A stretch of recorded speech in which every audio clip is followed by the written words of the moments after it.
Congresista Vázquez, tiene la palabra la congresista Salgado.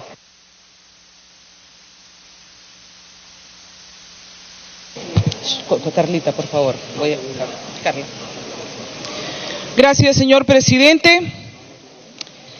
Poner al país en zozobra y en constante incertidumbre no es responsable, señor. Así que nos toca a la representación parlamentaria guardar la serenidad y a través de los mecanismos legales buscar las salidas a diferentes crisis que tenemos que enfrentar, señor, en esta legislatura. Y lamentablemente, hoy que creíamos que los ánimos se habían calmado, porque como bien dijo el congresista Gilbert Violeta, la reunión convocada a los voceros por el presidente Vizcarra tuvo otro tono, y yo me alegro que haya tenido otro tono, no el confrontacional que expresó el día que nos dio el mensaje. Hoy, lamentablemente, se vuelve a replicar. ¿Con cuál de las posiciones nos quedamos? ¿Aquella que confronta, señor, o aquella que está buscando casualmente bajar la tensión para poder hallar soluciones? ¿Qué se nos ha venido a pedir aquí? La confianza. La confianza, yo supongo, y menos mal que lo han aclarado sus voceros, a las políticas de gobierno. Y está muy bien, porque eso concuerda con el artículo 133 de la Constitución. Está cumpliendo el mandato constitucional al venir aquí, presentarse a pedir que le dejemos la confianza para las políticas. Aquí está, es su potestad. Y esta Constitución nos sirvió para salir de la crisis grave que tuvimos con la renuncia del señor Kuczynski por graves casos de corrupción. Esta Constitución, que lamentablemente algunos congresistas llaman espuria, nos está dando las salidas legales, porque un país sin leyes es ingobernable. Y esta es la carta de las leyes que nos ha servido, no solamente para que juramente Toledo, Paniagua, Alan García, Ollantumala y Pedro Pablo Kuczynski y Vizcarra, sino para que juramenten todos los parlamentarios que se han sentado aquí durante más de 18 años. Son 25 años que tiene esta Constitución que nos está dando salidas. ¿Que tiene que corregirse? Sí, no está escrita en piedra, ya lo hemos dicho varias veces y la estamos corrigiendo nosotros mismas. Yo mismo he presentado modificaciones, señor. Pero esta ley de leyes es la que nos está dando las salidas para no tener un país en caos o en convulsión. Entonces, cuando vemos esos discursos diferentes de la misma línea de gobierno, nos ponen en duda, señor. ¿Acaso el presidente del Congreso no nos ha convocado en forma permanente, en sesión permanente, para analizar los temas de la reforma? ¿Por qué no quieren entender entonces que sí hay una predisposición del Congreso y que sí lo está demostrando con hechos, como se ha hecho ayer con el dictamen de la Comisión de Constitución y Justicia, para encontrar las reformas que se necesitan urgentemente al sistema de reforma judicial, señor? Ayer hemos aprobado por unanimidad, con sus observaciones, como es natural, y podremos mejorar de repente ese proyecto, pero se aprobó, dando la muestra de que sí, recibiendo información, asesoramiento. Claro que mejoramos la ley del Ejecutivo, claro que mejoramos los 14 proyectos de diferentes parlamentarios y bancadas que hubieron sobre el mismo tema. Si no se dialoga, si no se escucha, si no hay tolerancia, podríamos haber sacado, como algunos han dicho, y menos mal que lo de mamarracho partió de afuera. luego se ha replicado, como han replicado aquí varias cosas. Pero fueron los propios constitucionalistas que dijeron que era un mamarracho. Lamentablemente, señor, mamarracho o no, lo hemos mejorado aquí, en la representación parlamentaria, y se ha podido tener, señor, un consenso y en unanimidad. Hay que colocar las cosas en su verdadera dimensión. Y si el Ejecutivo, lamentablemente vemos, alguien me decía, le ha ingresado la adicción por la droga del poder. Sí, pues, ser populista es una adicción, pero quienes están a nivel de altos estadistas y quienes estamos en esta responsabilidad, tenemos que saber controlar nuestras emociones, y si alguno tiene adicciones, con mucha más razón, señor. Y entonces, el país no puede vivir en constante zozobra cuando el suelo está parejo. Hay un cronograma que se ha dicho que se va a cumplir, pero aquí no pueden venir, señor, a poner la mano sobre la carpeta y decir que lo necesitamos hoy, y algunos decir que ya tendría que haberse aprobado el día domingo. Por ahí han salido algunas voces. No, pues, hay un cronograma, estamos trabajando, se está viendo el tema de la bicameralidad, que para nosotros ha sido todo un tema interno muy fuerte, porque yo sigo pensando que la unicameralidad nos va a dar mayor rapidez a las soluciones que necesita el país con urgencia. Pero si la mayoría decide hacer una bicameralidad, soy respetuosa, señor. Tenemos las salidas constitucionales, estamos en el trabajo, en las comisiones, el Parlamento no se ha quedado de brazos cruzados. Entonces, ¿por qué se quiere decir que la población exige, que la población reclama? A la población no hay que exacerbarla, señor, eso no es propio de un estadista. El presidente del Consejo de Ministros, los ministros, no pueden estar exacerbando los ánimos, porque así no se pueden entender ni siquiera las propias reformas. Vas a ir... Tiempo adicional. Gracias, presidente.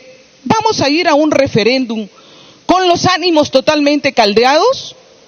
Ya estamos viendo enfrentamientos. ¿Se quiere exacerbar más a la población? ¿A quién le corresponde poner serenidad para decir analicemos las leyes? Entonces, ¿por qué se cambia de tono? Ese tono que ha venido hoy día, lamentablemente, ¿le han dicho algo al presidente del Consejo de Ministros para que venga en esa forma? Cambió el tono, ¿por qué? De la reunión de voceros. ¿Qué se quiere? Francamente no lo entiendo, señor. Estamos aquí para poder decirle de que nosotros siempre vamos a cumplir responsablemente con la verdad. Y cuando se dijo que el Congreso no trabajaba la reforma, le decimos al pueblo peruano es falso, porque estamos trabajando las reformas. Ya hemos hecho lo del Consejo Nacional de la Magistratura, ahora se viene el tema de la bicameralidad y el tema de financiamiento a partir... Tiempo adicional. El tema de financiamiento a partidos políticos ya lo tenemos aprobado. Aquí no hay financiamiento que no tiene que venir tipo Chávez, que ha ido y que ahora se demuestra con la señora Kirchner, que vino también, y hay maletas que llegaron aquí al Perú para diferentes campañas electorales. Eso ya se prohibió, señor. Así como los sentenciados por la corrupción no pueden apoyar a los partidos políticos, y en buena hora, cuanto menos gastemos y menos plata a los medios de comunicación para campañas, también, señor. Aquí tenemos que actuar en base a la propuesta. Y eso estamos de acuerdo. Entonces, no hay pues ninguna contradicción. Estamos luchando contra la corrupción, sí, señor. Todos queremos que la corrupción se elimine una vez, y ojalá se eliminara una vez después de terminado el referéndum. El problema va a ser cuando el pueblo vea que las cosas no han cambiado después del referéndum. Cuando los problemas del norte siguen igual. Cuando hay ahora una serie de 111 decretos legislativos que todavía no hemos revisado y que se están pasando las cosas mientras... Para que pueda culminar, por favor. Sí, señor, yo voy a terminar. Lamentablemente el tiempo sí nos dice que de las crisis son los responsables son los que tienen la mente más calmada y no los termocéfalos los que van a hallar soluciones, señor. Necesitamos serenidad por responsabilidad, y si el Ejecutivo no la tiene, nosotros estamos en la obligación de ponerla, señor, desde este Congreso. Muchas gracias, congresista Salgado. Tiene la palabra el congresista Mantilla. Muchas gracias, presidente. A veces venir a hablar y ponerse en una posición de la moralidad es muy fácil, es muy sencillo.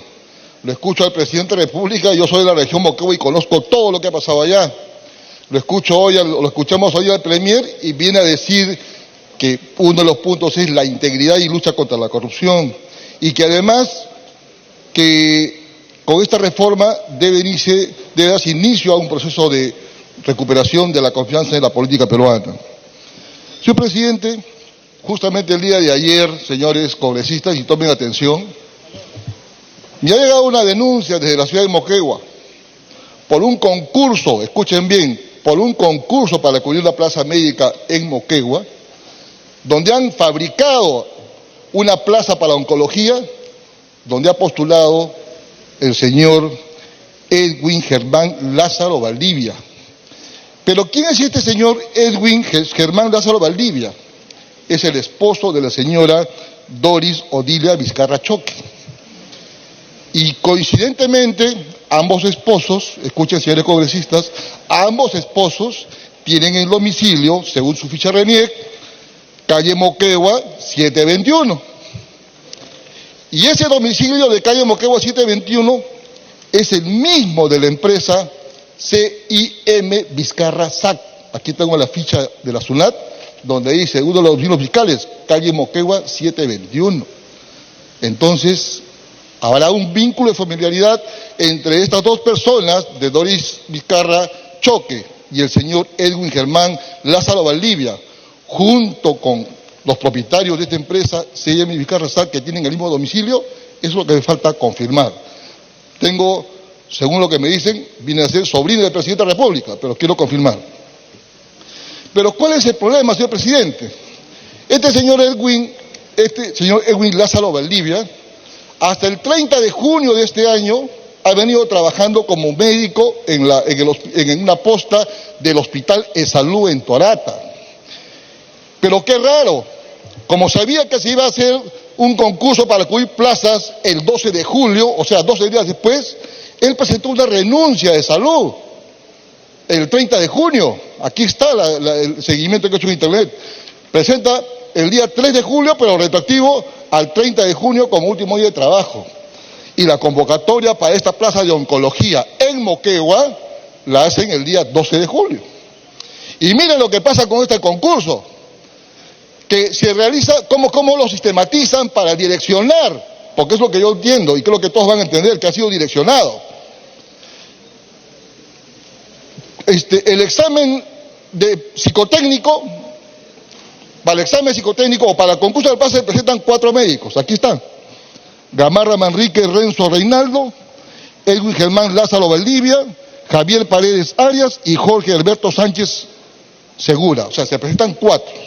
Y el primer examen escrito psicotécnico, el único que gana ese concurso es el señor Edwin Germán Lázaro Valdivia.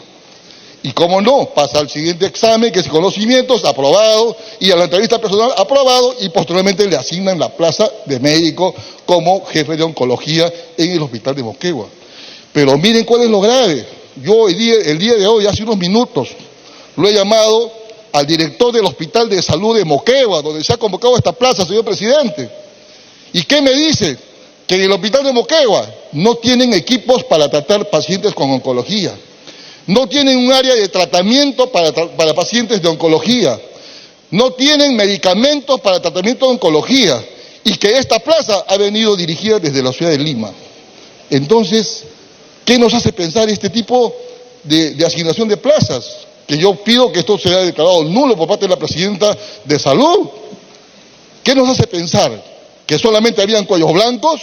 ¿Que solamente hay lavajato, lavajuez? ¿O también tenemos el caso lavamédicos? ¿No? ¿Por qué hay que decirlo? Acá se vienen a llenar de decir no a la corrupción. Queremos la integridad moral en el país, queremos recuperar la confianza política de los ciudadanos, pero con esto, señor presidente, con esto, y sabe Dios cuántos casos más hablan de estos, y no quiero retroceder el tiempo para decir lo mismo que dije cuando vino el primer gabinete de PPK aquí a pedir voto de confianza, donde yo me expresé ampliamente de todas las anormalidades que ocurrieron en la gestión del presidente Vizcarra como gobierno regional. Eso, señor presidente, y por otro... Tiempo adicional. No me va a alcanzar el tiempo para el segundo tema, así que voy a pedir una intervención más adelante. Muchas gracias. Gracias, congresista Mantilla. Tiene la palabra el congresista Melgar.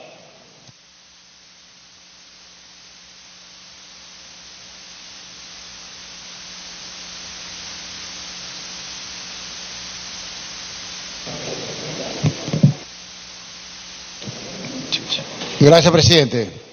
Presidente, todos hemos visto el ímpetu que ha puesto el Premier hoy día al presentarse acá en el Congreso de la República. Ese ímpetu que ha puesto el Premier, quisiéramos que lo ponga para trabajar por nuestros hermanos que fueron afectados por el fenómeno del Niño. Todos hemos visto que sigue abandonado. Sabemos lo que está pasando con el friaje en el sur y no se hace absolutamente nada. Esto pareciera una cortina de humo para esconder la ineficiencia de este gobierno, presidente. Nosotros estamos profundamente preocupados, presidente, porque en mi región tenemos una candidata, alcaldesa de la provincia de Huarochirí, que postula al gobierno regional de Lima. ¿Y cuál es su caballito de batalla? Que ella consigue obras coimeando, así, presidente, coimeando en el Ministerio de Economía. Si este gobierno, este Premier, quiere trabajar contra la corrupción, así como queremos los 130 congresistas y todos los peruanos, que cite a esta alcaldesa y que pregunte quiénes son los coimeros en el Ministerio de Economía y que se destituya y que vayan a la cárcel juntamente coimeros y coimeadores.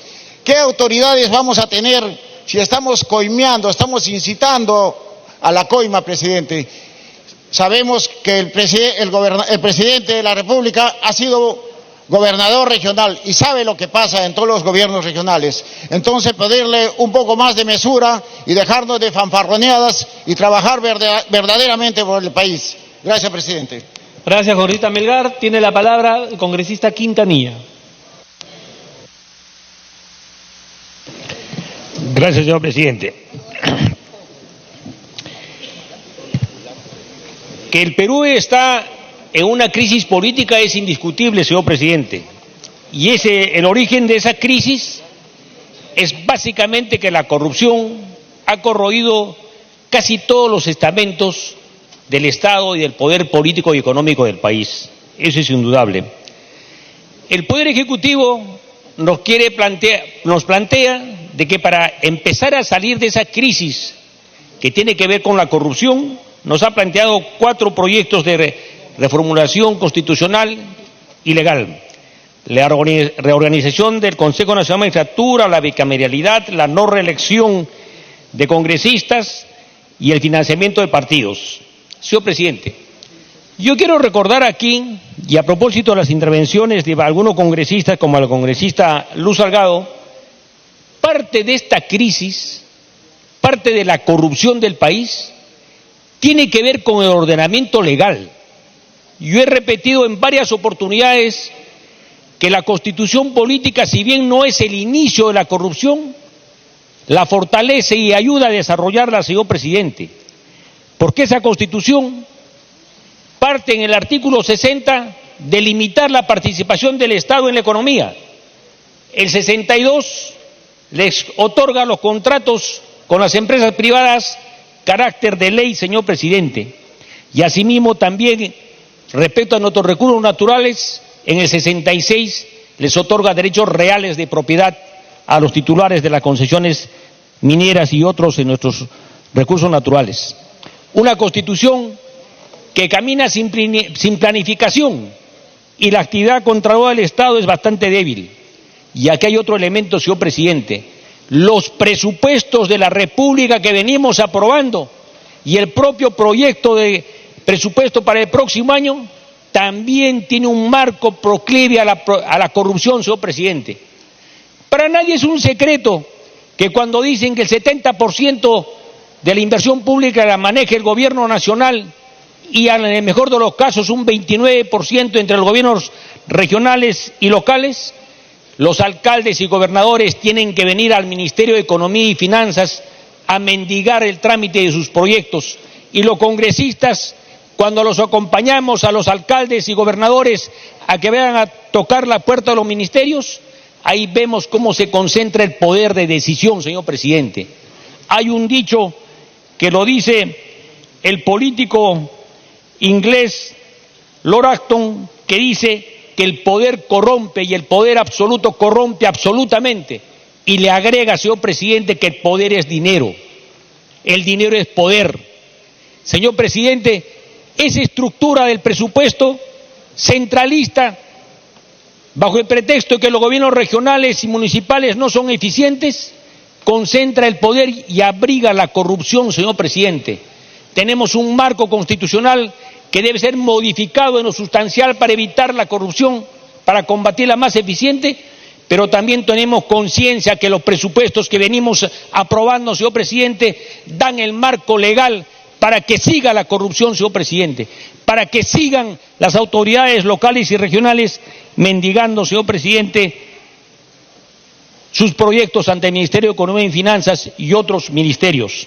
Señor presidente, en este debate vamos a concluir si le damos el voto de confianza o no. Nosotros como Nuevo Perú nos inclinamos a dar el voto de confianza, pero por un elemento central, señores congresistas, es que la crisis política también es de falta de legitimidad, y para recuperarla tenemos que recurrir a que sea la población, mediante referéndum, que sea la población en las calles la que participe y ayude a salir de esta crisis. Por eso nosotros nos inclinamos, señor presidente. Estas reformas que ayer hemos aprobado, la primera con 112 votos en unanimidad, no tiene la legitimidad suficiente y necesaria, porque nosotros, el Congreso y la clase política, fundamentalmente, señor presidente, quienes tienen un origen corrupto en sus representaciones y en sus partidos, la han despilfarrado, señor presidente, y ahora nos queda recurrir a que sea la población, mediante un referéndum, que sea la población en las calles la que participe y nos ayude a hacer la crisis, señor presidente. Eso es en el fondo, señor presidente, el por qué nosotros nos inclinamos por dar el voto de confianza, recordando que la solución total y definitiva. Tiempo adicional. La solución real, señor presidente, es que realmente tengamos un nuevo orden constitucional, que realmente ayude a combatir los dos grandes males del poder, la corrupción y el abuso del poder, señor presidente. Nuevo Perú ratifica su posición de trabajar por una nueva constitución, pero que en esta oportunidad avancemos trasladando las decisiones y la falta de legitimidad a que el pueblo se pronuncie mediante referéndum el propio presidente. Gracias, congresista Quintanilla. Tiene la palabra el congresista Lezcano.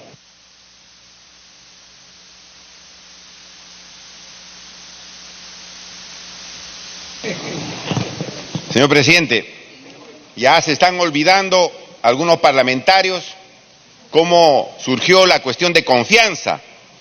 ¿Por qué el gobierno ha pedido la cuestión de confianza a este Congreso? Ha pedido la cuestión de confianza porque el Congreso se retrasó en aprobar los 4 proyectos enviados por el señor Vizcarra. Por eso pidió la cuestión de confianza. ¿Y quién domina y quién dirige este Congreso? Fuerza Popular, que le queda muy poco de fuerza y casi nada de popular. Entonces, hay que hacer una mea culpa. Dicen, ¿por qué la cuestión de confianza? ¿Por qué me están pechando? ¿Por qué me están insultando? ¿Por qué me ponen contra la pared?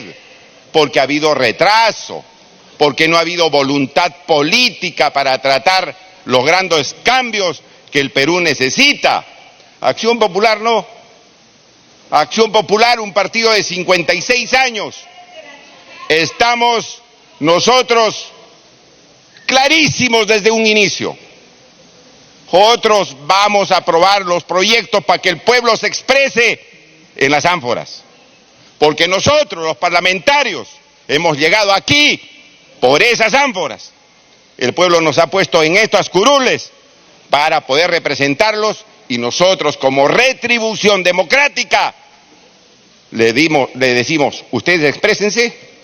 Si los proyectos presentados por el gobierno y aprobados por este Congreso son buenos o malos, tienen el derecho, no se les puede negar. Nada de elucubraciones jurídicas acá. Acá, sencillez, decisión y contundencia en el discurso político para que el pueblo se exprese. Ya lo hemos dicho. Señor presidente, no es suficiente, por lo tanto, una cuestión de confianza. No es suficiente cumplir los plazos para que todo esté aprobado el 4 de octubre. No es suficiente.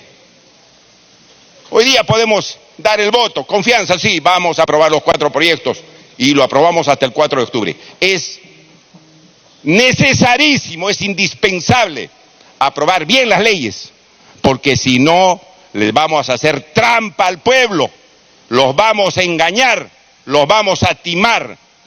Y un parlamentario no puede engañar, embaucar a su pueblo. ¿Qué se ha aprobado el día de ayer? Un proyecto que va a cambiar la justicia en el Perú. Y le hemos advertido los cambios que tenían que hacer. No, señor. No, señor. Se dijo que haya vigilancia ciudadana para que los jueces puedan actuar bien, los fiscales también. No han puesto nada de vigilancia ciudadana para que haya un grupo de ciudadanos o un sistema de ciudadanos que vigilen que sea buena la justicia en el Perú. No han puesto nada. Le hemos dicho que el sistema de votos para designar a los jueces y fiscales es un mecanismo perverso, señor, donde se traficaban los votos para elegir a los amiguitos como jueces, a los compadritos como vocales supremos o fiscales supremos. Bueno, lo han vuelto a poner en la ley. Y así vamos a seguir teniendo una justicia defectuosa, totalmente contraria a los intereses del pueblo. Entonces estamos haciendo buenas leyes para ponerlas a disposición del pueblo, para que se exprese y sea protagonista, como ha dicho el señor Villanueva, de los cambios que necesita el Perú. No, porque si viene un mamarracho del Ejecutivo, aquí tenemos, señor, la obligación de corregir ese mamarracho y no repetirlo. Y eso no se ha hecho. No se ha hecho. Estamos aprobando leyes absolutamente insuficientes.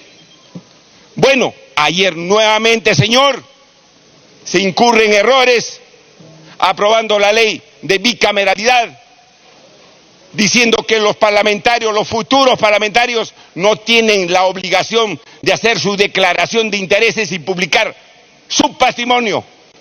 No, no quieren. ¿Por qué? ¿Por qué tanto miedo, señor, a decir qué intereses tiene un parlamentario? ¿Cuáles son los grupos económicos en los que interviene? ¿En qué trabaja su familia, su cónyuge y sus hijos? Si mueven dinero y contratan con el Estado, no quieren ponerlo. Es decir, quieren seguir robándole al pueblo, algunos que vienen a sentarse acá y mueven el Parlamento para privilegiar a esos grupos económicos donde tienen interés. Se pusieron a temblar cuando dijeron que declaren sus intereses y publiquen su patrimonio. Así quieren hacer. Tiempo adicional. Así quieren hacer un parlamento distinto. No lo van a hacer, pues. No lo van a hacer. Y después dicen algunos por allí en los medios de comunicación que nosotros estamos hablando tonterías y que estamos ignorancia plena, porque eso ya está en la Constitución. Mentira. No está en la Constitución la obligación de la declaración de intereses, el artículo 42. Nada tiene que hacer con esto. Nada. Para ser un parlamento eficiente que trabaja en favor de su pueblo. Señor presidente, también cuestión de confianza, pero buenas leyes. Que se hagan buenas leyes, si no, ese referéndum va a ser una trampa al pueblo. Exigimos, demandamos que así sea, que se hagan buenas leyes acá para cambiarle el rostro al Perú, señor presidente, y seamos protagonistas del cambio. Muchas gracias.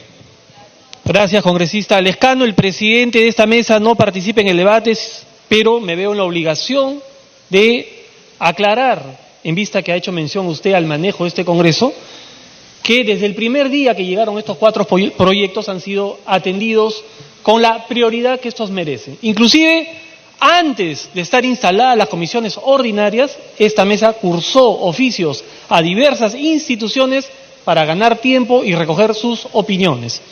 Y esas leyes que usted dice que están mal hechas, señor Lezcano, fueron aprobadas el día de ayer por unanimidad y tengo entendido que usted estuvo presente acá en el Congreso.